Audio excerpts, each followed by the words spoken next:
کیونکہ پہلی جو لائف ہوتی ہے وہ کمانے میں ہی گزر جاتی ہے، اور اس لائف میں جو ہے وہ زیادہ ضرورت ہوتی ہے۔ تو اللہ تعالیٰ ان کو صبر دے اور ان کو کروٹ کروٹ جنت الفردوس میں جگہ دے، کیونکہ جب ہمارے پیارے بچھڑ جاتے ہیں تو بہت بہت زیادہ افسوس ہوتا ہے، اور ہم لوگ افسوس کے علاوہ کچھ کر نہیں سکتے۔ اللہ تعالیٰ کے آگے ہم سب بے بس ہیں،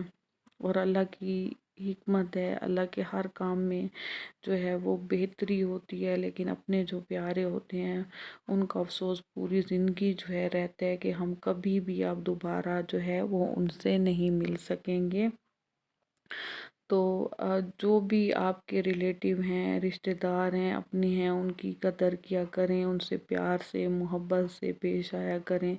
کیونکہ لائف کا کوئی پتہ نہیں ہوتا کہ آج ہم ہیں اور کل ہم نہ ہوں۔ اس لیے جتنا بھی ہو سکے صدقہ دیا کریں، کیونکہ کہتے ہیں کہ صدقہ جو ہے موت کے علاوہ سب بلاؤں کو ٹالتا ہے۔ اور حضور پاک صلی اللہ علیہ وآلہ وسلم سے کسی نے پوچھا کہ موت کے بعد کون سا ایسا عمل ہوگا جس کو کرنے کے لیے انسان بےتاب ہوگا کہ اگر مجھے زندگی ملے تو میں وہ عمل کروں؟ تو آپ صلی اللہ علیہ وآلہ وسلم نے فرمایا کہ صدقہ۔ اگر مردہ سے پوچھا جائے کہ اگر آپ کو دوبارہ زندگی ملے تو آپ کیا کریں گے، تو صدقہ اس لیے اپنے جو آپ کے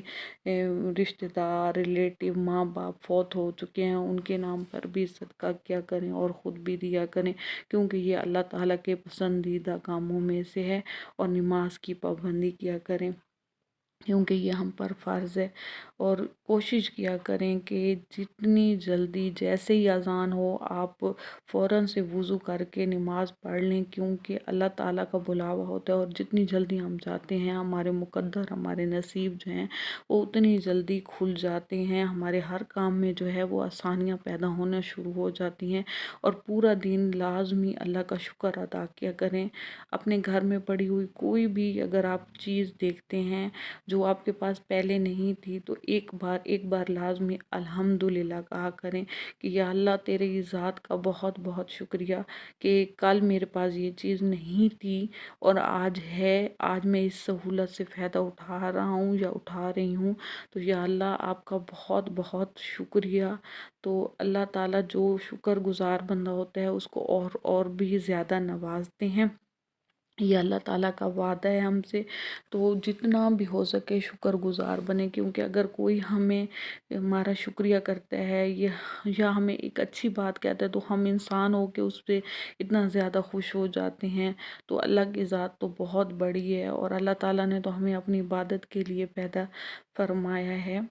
تو جتنا بھی ہو سکے اپنی نعمتوں پر، صرف اپنے ہاتھوں پر، اپنے جس اعضاء پر، جسم کے پارٹس پر کہ اللہ تعالیٰ نے ہمیں بے عیب بنایا ہے، ہم دیکھ سکتے ہیں، سن سکتے ہیں، بول سکتے ہیں، اس پر ہی شکر کیا کریں، کیونکہ یہ سب چیزیں ہمارے پاس اللہ کی نعمتیں ہیں۔ اگر جسم کے کسی بھی حصے میں ذرا سی تکلیف ہو جائے یا درد ہو جائے تو اتنا انسان تڑپنے لگ جاتا ہے، اور تب اسے پتہ چلتا ہے کہ یہ ایک پارٹ جو ہے وہ میرے لیے کتنا زیادہ اہم ہے۔ تو اس لیے جتنی بھی ہو سکے نماز دیں، قرآن پاک کی لازمی دن میں ایک بار ضرور تلاوت کرے، چاہے وہ صرف جو ہے سورۃ کوثر ہی کیوں نہ ہو، لیکن ایک بار ضرور قرآن مجید کو اٹھائیں، اسے چومیں اور اس کی تلاوت کریں۔ یہ قرآن کا ہم پہ حق ہے، اور نماز پنجگانہ ادا کریں، اور جتنا ہو سکے صدقہ اور خیرات کا اہتمام کریں۔ اللہ تعالیٰ آپ سب کو بہت ساری خوشیاں دیں، بہت زیادہ آپ سب کو خوش رکھے، اور اس دنیا میں بھی آپ کو کامیاب کرے اور آخرت میں بھی کامیاب فرمائے، آمین ثم آمین۔ اسی کے ساتھ مجھے اجازت دیجیے، دعاؤں میں یاد رکھیے گا، فی امان اللہ، اللہ حافظ۔